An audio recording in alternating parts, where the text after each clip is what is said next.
लक्ष्मीबाई।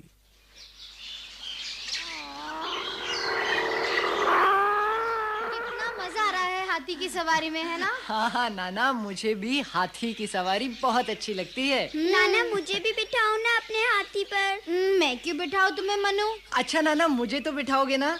हाँ हाँ तात्या, क्यों नहीं, पर थोड़ी देर बाद। नाना मुझे भी बिठा लो ना। ये मेरा हाथी है, मैं क्यों बिठाऊं? नाना बिठा लो ना। मनु तो नीचे, नाना बिठा लो ना।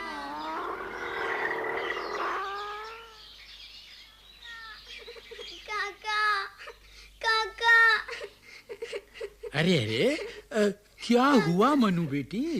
देखिए, नाना हाथी पर सवार होकर घूमने जा रहे हैं। मैं भी हाथी की सवारी करूंगी। उन्हें रोकिए ना। अरे अरे बेटी, वो देख, हाथी तो काफी आगे निकल गया है। आप पुकारिए तो। हाथी को अभी वापस बुलाओ, अभी बुलाओ, अभी बुलाओ। अब बेटी, हाथी की सवारी तो राजा लोग करते हैं। तू ठहरी गरीब ब्राह्मण की बेटी, भला तेरे भाग्य में हाथी की सवारी कहाँ? अच्छा, ये बात है तो लगी शर्त। मैं आपको एक नहीं 10-10 हजार हाथियों की सवारी करके दिखाऊंगी। हाँ। तेरे मुंह में घी शक्कर बेटी।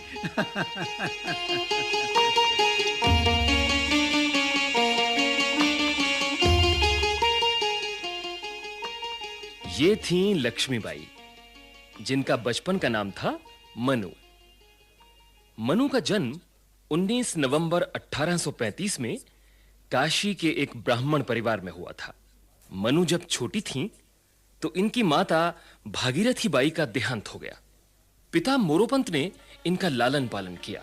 मनु ने रण विद्या, धनुष चलाना, बंदूक चलाना, अश्वारोहण, कुश्ती, शिकार खेलना, नकली युद्ध करना तथा व्यूह की रचना करना भली प्रकार सीख लिया।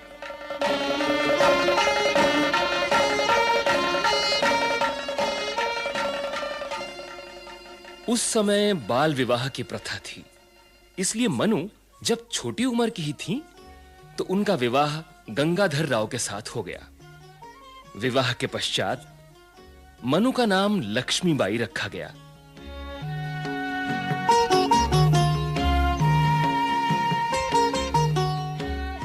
लोगों ने जय जयकार की। महाराज गंगाधर राव की जय, महारानी लक्ष्मीबाई की जय, महाराज गंगाधर राव की जय, महारानी लक्ष्मीबाई की जय, महाराज गंगाधर राव की जय, महारानी लक्ष्मीबाई की जय, महाराज गंगाधर राव की जय।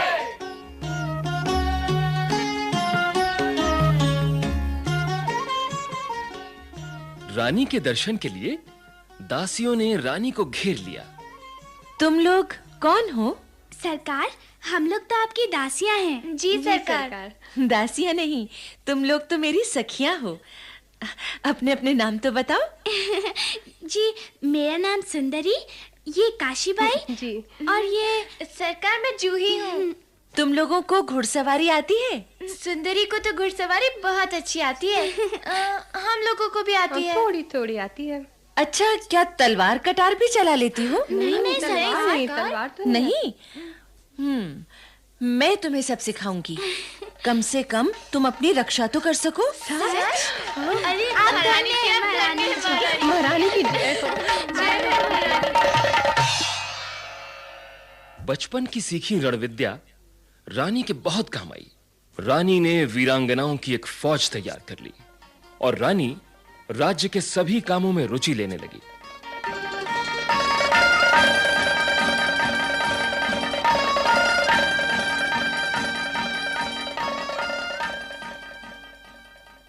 कुछ समय बाद रानी के एक पुत्र पैदा हुआ, पर कुछ ही दिनों के बाद उसकी मृत्यु हो गई।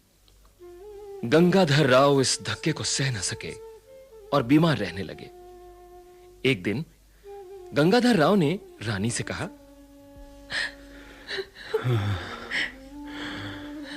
लक्ष्मी, अब मैं अधिक दिनों तक जीवित नहीं रह पाऊंगा।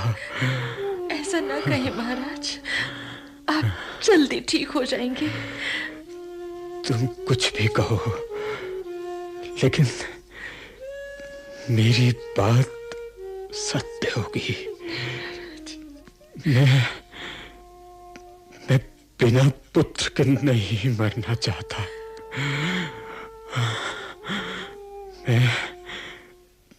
मैं किसी बालक को खोद लेना चाहता हूँ।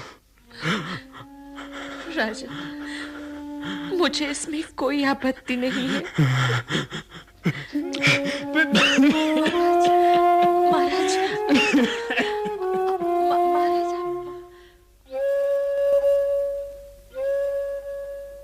गोद लिए हुए बालक का नाम दामोदर राव रखा गया।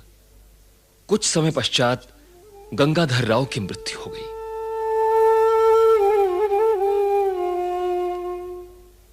अंग्रेजों ने बालक दामोदर राव को गद्दी पर बैठने की अनुमति नहीं दी। अंग्रेजों ने झांसी को अपने राज्य में मिला लिया।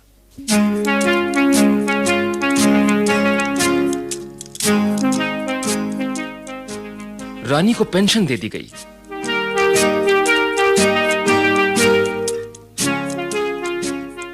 इससे रानी खुश नहीं हुई। 1857 में रानी ने सेना का संगठन किया और पहला युद्ध झांसी के किले में हुआ।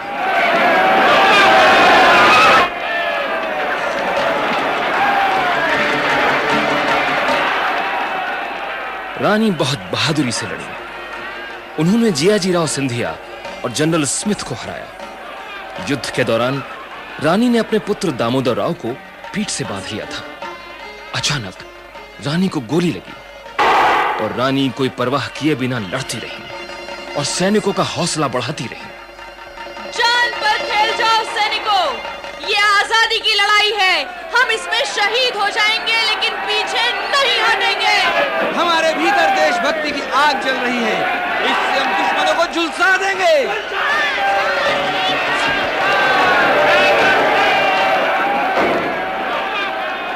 पर दुर्भाग्य से उनका नया घोड़ा नाला पार न कर सका। रानी जान गई कि अब युद्ध में जीतना कठिन है। गिरते गिरते रानी ने अपने सहयोगी से कहा,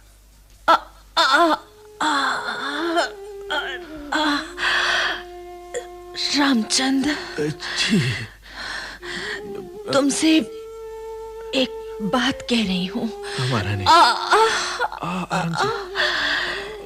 शत्रु मेरे शरीर को हाथ न लगाने पाए। जी महारानी।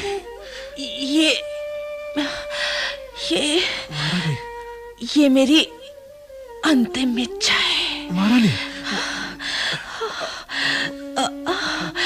जय दुर्गे।